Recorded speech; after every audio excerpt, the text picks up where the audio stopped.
14 का पद है, यदि तुम मुझसे प्रेम रखते हो तो मेरी आज्ञाओं को मानोगे। 16 मैं पिता से विनती करूंगा और वह तुम्हें एक और सहायक देगा कि वह सर्वदा तुम्हारे साथ रहे। एक और किसको देगा? किसको देगा? हमें देगा। क्या बोला आपने? पवित्र आत्मा। सहायक मतलब कौन है? पवित्र आत्मा। यीशु कहते हैं कि मेरा पिता के पास चढ़ के जाना अनिवार्य है।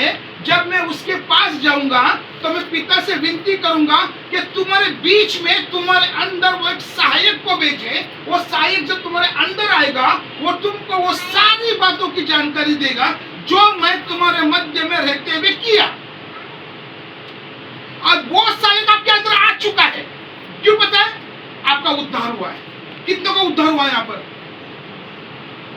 आप सबके अंदर पवित्र आत्मा है। आप सबों के अंदर पवित्र आत्मा है। कितने को शोकित करते हैं उसको? Everyone, including me also. मैं भी शोकित करता हूं। अंदर कौन है? मेरा बाप ऑलरेडी अंदर है। वो देख रहा है, अभी वो मुझे सुन रहा है। और वो जो पवित्र आत्मा है वो आपको हर एक को बात बताएगा। जब मैं यीशु मसीह में आने के पहले, जब मेरा उद्धार नहीं हुआ था, मैं संसार की सारी बातें करता था। जब पवित्र आत्मा मेरे अंदर आया उसने मेरे को हर एक गलत काम से रोका। क्यों पता है? वो एक्टिवेटेड है अंदर। पवित्र आत्मा आपके अंदर है। जो बाइबल आप पढ़ोगे आपको वचन समझ में आएगा। बहुतों को वचन समझता नहीं है। मांगो पवित्र आत्मा से। यीशु ने क्या बोला? मैं सहायक को भेजूंगा। अगर ये मेरा सहायक है, मुझे कुछ चाहिए, मैं इनको पूछूंगा, इनको मदद करेगा नहीं करेगा? सहायक है मेरा, वो तुम्हारे अंदर है। घुटने पे प्रार्थना करो, खुदा मुझे नहीं समझ में आ रहा है, मैं क्या करूं? वो आपसे बात करेगा क्योंकि वो आपके अंदर है। वो आपको चला रहा है। बहुत सारे लोग पवित्र आत्मा को बहुत लाइटली ले रहे हैं। मैं आपको कहना चाहता हूं, आपके अंदर पवित्र आत्मा है। आमीन। यहाँ पे जितने भी लोग अभी आए हैं ना, आप आए नहीं है, अब बुलाए गए लोग हैं। अब बुलाए गए लोग कौन होते सिस्टर? स्पेशल लोग। जिसको सहायक दिया ना, कंपनी में बोनस मिलता है ना, एक्स्ट्रा मिलता है ना, हम खुश होते हैं ना। तो मसीह में खुश क्यों नहीं हम? पवित्र आत्मा यीशु खुद अंदर है, आ गया है। वो आपका हर एक बायोडाटा उसके पास है। दिन भर 24 घंटा क्या करते हो ना, आपको लगता है कोई देख नहीं रहा है, खुदा आपको देख रहा है। जब वो बादलों पर आएगा ना, हर एक बात बोलेगा। तू क्या करता था? डांस करता था, नाचता था, तू गलत गलत काम करता था, तू बॉयफ्रेंड करता था, गर्लफ्रेंड करता था। जब तेरे अंदर में था तो फ्रैंकलिन ने ये बात बताया था कि मैं अंदर है, फिर भी तू करता था। लेकिन मैं आज आपको बोलना चाहता हूँ, जितने लोग यहाँ पर आए, मैं आपको यीशु के नाम से बोलना चाहता हूँ, आपके अंदर पवित्र आत्मा है, उसको शोकित मत करो। अगर वो शोकित होगा, वो चुप रहेगा, वो कुछ नहीं बोलेगा, वो चुप रहेगा, लेकिन आपके अंदर से जाएगा नहीं। जितने लोग उद्धार पाए उनके लिए मैं बातें करता हूँ। जो उद्धार पाए वो आपके अंदर ही रहेगा, वो शोकित होएगा। अगर आप गलत काम कर रहे हो जानबूझकर, मालूम होने के बाद भी, वो अंदर रोता है। हमारे बाप को रुलाना गलत बात है। ये रोएंगे घर में बेटे के लिए, गलत बात है। वो वैसे जो संसार का बाप है उसको हम रुला रहे। सोचो, तो एक समय आएगा परमेश्वर क्या कर देगा? छोड़ देगा। जैसा आदम को छोड़ दिया था, 930 साल जिया, परमेश्वर को मतलब ही रखा। परमेश्वर से तू आया गया, वो घूम रहा है यहाँ वहाँ, जो कर रहा है कर, कर जी मर, मेरे को मतलब नहीं तेरे से। तूने मुझे रुलाया है। पवित्र आत्मा को शोकित ना करो। अगर जितने भी लोग यहाँ पर आज आए हैं, मैं आपको बोलना चाहता हूँ, आपका उद्धार परमेश्वर ने अपने लहू देकर, क्रूस पर मरकर आपको उसने उद्धार दिया है। उसका उद्धार का एक ही मात्र एक सीढ़ी है कि उसके पास जाना, कि पवित्र आत्मा को शोकित मत करो। बाइबल ऐसा बताती है, जब इजरायली लोग मूसा को बोले तू खुदा से बात करता है, हमें भी खुदा का आवाज सुनना है। वो तो विश्वास नहीं तेरे को, कोई बात नहीं। तो खुदा से बात किया है, खुदा इसको, इन लोगों को विश्वास नहीं है मुझ पर, ये तेरा आवाज सुनना चाहते हैं। तो खुदा बोलता है ठीक है, सीनै पर्वत में ऐसे ऐसे समय पर मैं आऊंगा, सब जगह तो बाढ़ बांधना, सब लोगों को बोलना उस दिन पवित्र रहे। अपने उस पहाड़ के सामने आए। जो पहाड़ के सामने आया, जब एक धधकती हुई आग की नहीं परमेश्वर की आत्मा उस सीनै पर्वत पर उतरा। जब खुदा बात कर रहा है, इतना लाउड बात आ रहा है, इतना आवाज है, डर गए सब लोग, कान बंद कर रहा है। ये खुदा, मेरे को नहीं सुनना आवाज, ए मूसा इधर आ, तू ही बात कर, तू ही बता। खुदा का आवाज जब ऐसा रहेगा तो खुदा का सांस कैसा रहेगा, खुदा का श्वास कैसा रहेगा। आदम के नथनों में क्या फूका उसने, श्वास को। अब प्रेरितों के काम अध्याय 2 में आए। प्रेरितों का 2 के जब पिंतुबस का दिन आया तो वे सब एक जगह इकट्ठे थे, तो एकाएक आकाश से बड़ी आंधी की सी सनसनाहट का शब्द हुआ और उससे सारा घर जहाँ वे बैठे थे गूंज गया। आगे 3 और उन्हें आग की सी जीभें फटती हुई दिखाई दी और उनमें से हर एक पर आ ठहरी। 4 वे सब पवित्र एक आत्मा मिनट, से उन सब पे क्या आकर ठहरी, पवित्र आत्मा, राइट। तूफान सा क्या आया, हवा, सनसनाती हुई हवा आया। वो जो श्वास था वो वहां पर आया, जैसा परमेश्वर का श्वास वहां पर आया, लोगों पर पवित्र आत्मा उतर गया। आपके अंदर किसका श्वास है, तो आपके अंदर पवित्र आत्मा आ चुका है। ये रिविलेशन है, लेकिन लोगों को समझाने, क्यों बाइबल नहीं पढ़ती। उस समय पेंटिकोस्ट के दिन पहली बार पवित्र आत्मा उतरा। नया नियम ऐसा बताता है, आप बताते जब वो पहले माले पर थे, बाइबल बताती कि वहां से बहुत बड़ा तूफान आया, इतना बड़ा था कि पूरा घर उस हवा से गूंज उठा और परमेश्वर की श्वास थी। जब वो आया वहां पर जीभ की नाई आत्मा हर एक लोग पर उतरा और वो अन्य अन्य भाषा में बोलने लगे। जब पवित्र आत्मा आपके अंदर आएगा, खुदा आपको अन्य अन्य भाषा का वरदान देगा। और बाइबल बताती है जो अन्य भाषा बोलता है वो अपनी उन्नति करता है, जो अन्य भाषा बोलता है वो कलीसिया की उन्नति करता है, जो अन्य भाषा बोलता है वो अपना घर का उन्नति करता है। इसलिए अगर आपको उन्नत बनना है तो आपके अंदर पवित्र आत्मा जरूरी है। जब पवित्र आत्मा आपके अंदर आएगा वो आपको अन्य भाषा बोलना सिखाएगा। जितने भी लोग यहाँ पर है जिसको अन्य भाषा बोलना नहीं आता, कंपल्सरी आना चाहिए, आपको आना चाहिए अन्य भाषा।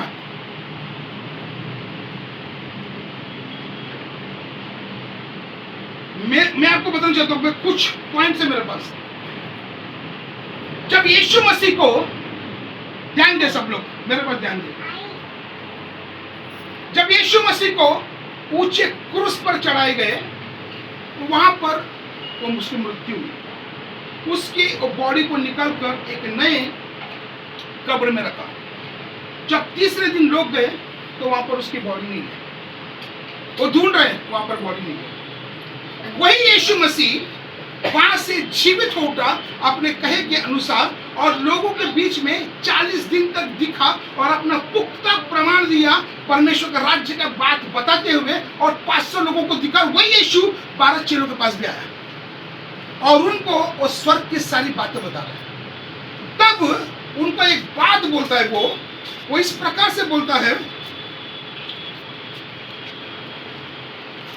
कोई मेरे लिए सिस्टर आप 1:3 से आगे बढ़े, ध्यान से सुने। यीशु मसीह अब तीसरे दिन जीवित हो उठकर 40 दिन जीवित लोगों को दिख रहा पुख्ता प्रमाण के साथ। पढ़े सिस्टर, 3 से आगे पढ़े, 3 से 5 तक पढ़े आप। प्रेरितों के काम। और उन्हें आग की सी जीभें फटती हुई दिखाई दी और उनमें से हर एक पर आ सिस्टर, प्रेरितों का काम अध्याय 1:3। उसने दुख उठाने के हाँ। बाद बहुत से पक्के प्रमाणों से अपने आप को उन्हें जीवित ये दिखाया। यीशु मसीह इतना दुख उठाने के बाद एक पक्का प्रमाण के साथ लोगों को दिख रहा है। यस, आगे ब्रदर। और 40 दिन तक वह उन्हें दिखाई देता ये रहा। तीसरे दिन जीवित हो उठने के बाद यीशु मसीह वहां के लोगों को 40 दिन तक दिखे, ऐसा बाइबल बताती है। और परमेश्वर के राज्य की बातें करता रहा। वो जब उनके बीच में आया, परमेश्वर के राज्य के बातों को बोल रहे, जो उसके बारे में जूना नियम में लिखा था वो बात अब पूरी हो गई है, अब और एक बात पूरा होने जा रहा है, तो परमेश्वर उसको बता रहा है। Yes brother. और उनसे मिलकर उन्हें आज्ञा दी, यरूशलेम को ना छोड़ो, परंतु पिता की उस प्रतिज्ञा के पूरे होने की बाट जोहते रहो, जिसकी चर्चा तुम मुझसे सुन चुके हो। क्योंकि यूहन्ना ने तो पानी में बपतिस्मा दिया है, परंतु थोड़े दिनों के बाद तुम पवित्र आत्मा से बपतिस्मा पाओगे। थोड़े दिन के बाद तुम किसमें? पवित्र आत्मा से बपतिस्मा तुम पाओगे। यरूशलेम को ना छोड़ना। आप लोग चाहे तकलीफ उसका उनको कहा था 12 चेलों को, कुछ भी हो जाए यरूशलेम को नहीं छोड़ना है, कि यीशु मसीह जब आएगा उधर ही आएगा। तो खुदा आपको बोलना चाहता है, तकलीफ कैसे भी आए ब्रदर, मेरे भाई विशाल, भाई नितिन, चर्च को ना छोड़ना। आपका पुख्ता होने का प्रमाण यही है कि आप चर्च में आ रहे हो तो आप पवित्र आत्मा से भरे हुए हो। उसके बाद ध्यान से सुने, उसके बाद यीशु मसीह इनके देखते आसमान में उठा लिए गए। 12 चेले उसको देख रहे ऐसा, वो जैसे आकाश में लोप हो गया तो वहां से 2 व्यक्ति जो श्वेत वस्त्र पहने हुए थे वो आकर पूछते, हे गलीली लोगों, ऊपर क्या देखते हो? जैसा वो ऊपर गया है वैसे ही एक दिन वो नीचे आएगा भी। कितने विश्वास करते हो आएगा? यस, अब चुने हुए लोग हैं। तब ध्यान से सुने, तब पतरस उसके साथ जो 11 चेले थे वे, यीशु मसीह की मम्मी मरियम और कई स्त्री और यीशु मसीह के भाई, वो एक मन होकर प्रार्थना करने लगे। एक मन होकर प्रार्थना करने लगे। एक मन होकर प्रार्थना करने से पवित्र आत्मा कैसे बाइबल बताती है। मेरे लिए कोई प्रेरित के काम 4 का 31 या 32 में तो वह स्थान जहाँ वे इकट्ठे थे हिल गया और वे सब पवित्र आत्मा से आमीन। जब वे प्रार्थना कर रहे थे वो जगह हिल गया। आप भी हम यहाँ पर प्रार्थना करते हैं, आप ये जगह हिलेगा। जिसके अंदर पवित्र आत्मा एक्टिवेट नहीं है वो एक्टिवेट हो जाएगा यीशु मसीह के नाम से। अगर आज आप लोगों ने पवित्र आत्मा को शोकित किया है, मैं आपको बोलना चाहता हूँ, आज जो उन्होंने बरसल्ला ने यहाँ पे प्रार्थना किया पवित्र आत्मा के बारे में, वो पवित्र आत्मा आपके अंदर एक्टिवेट हो जाएगा। और पवित्र आत्मा जब आपके अंदर आएगा वो यीशु मसीह की बातों को बताएगा। और पवित्र आत्मा आपके अंदर आएगा वो यीशु मसीह जो काम 3.5 साल पृथ्वी के, तो सारे बातें आपको वो अपने आंखों के सामने लेके आएगा। वो ऐसा जीवन जीने में पवित्र आत्मा आपको सहायता और मदद करेगी।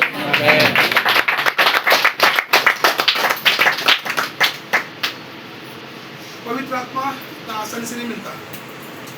We are so lucky people। पवित्र आपने बपतिस्मा लिया सिस्टर, तो मत सोचो पवित्र आत्मा आएगा। नो, जिसने बपतिस्मा नहीं लिया उसको ही पवित्र आत्मा आ जाता है। बाइबल ऐसा बताती है, सामरिया में 12 चेले बड़े बड़े काम कर रहे थे। उसको खबर मिला लोगों को, जो 11 चेले थे, कि फिलिप्पुस के द्वारा सामरिया में बहुत सारे लोग यीशु मसीह को स्वीकार किए, जबकि वे लोग यीशु मसीह के विरोधी लोग थे। जब ये बात पता चला तो लोगों ने बोला कि पतरस, तू लीडर है हमारा, तू और यूहन्ना सामरिया में जाओ, चेक कर। जब दोनों वहां पर आए तो देख रहे यहाँ पर माहौल बदल गया था। जैसे आप लोग ने काम को, भाई ने फोन किया, ब्रदर मैं आ रहा हूँ, सिस्टर देखो, ब्रदर किधर से आए, ब्रदर देखो मलड़ से आए, देखो काम करके आए। वो देख रहे हैं अरे सब सामरिया के लोग यीशु मसीह से प्रार्थना कर रहे हैं। तो पूछे बपतिस्मा लिया? बोलता बपतिस्मा लिया, पवित्र आत्मा नहीं उतरा है, पवित्र आत्मा नहीं आया। जब वहां पर पतरस आकर एक हाथ रखा, पवित्र आत्मा से भर गया। आमीन। आपके मध्य में man of God, woman of God आना जरूरी है, जिनके हाथ रखने से आपके ऊपर पवित्र आत्मा आएगा। जिस प्रकार से उस सामरिया लोगों ने बपतिस्मा लिया था, एक पवित्र आत्मा का आग उन पर नहीं उतरा था। जब पतरस ने आके उन पर हाथ रखा, बाइबल बताती है सभी लोग पवित्र आत्मा से भर गए और अन्य भाषा में बोलने लगे। आमीन, आमीन। जब पवित्र आत्मा आपके पास आएगा वो आपके अंदर डर निकाल देगा। जब पवित्र आत्मा आपके अंदर आएगा आपके अंदर गुस्सा निकाल देगा। जब पवित्र आत्मा आपके अंदर से आएगा आपके अंदर संसार की बातें निकाल देगा। जब पवित्र आत्मा आपके अंदर आ जाएगा ये पिक्चर देखना, टीवी देखना, ये निकाल देगा। जब पवित्र आत्मा आपके अंदर आएगा वो आपको ये सिखा देगा।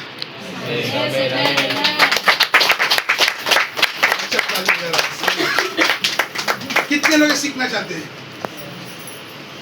पवित्र आत्मा को बोलो, आपको पवित्र आत्मा आहे भर भर कर प्रार्थना करने सिखाएगा। प्रार्थना करने से पवित्र आत्मा आ जाएगा। टॉपिक बहुत लंबा है, बोलने के लिए बहुत कुछ है। मैं इतना बोल सकता हूँ, जितने भी लोग हैं ना जिनका उद्धार हुआ है,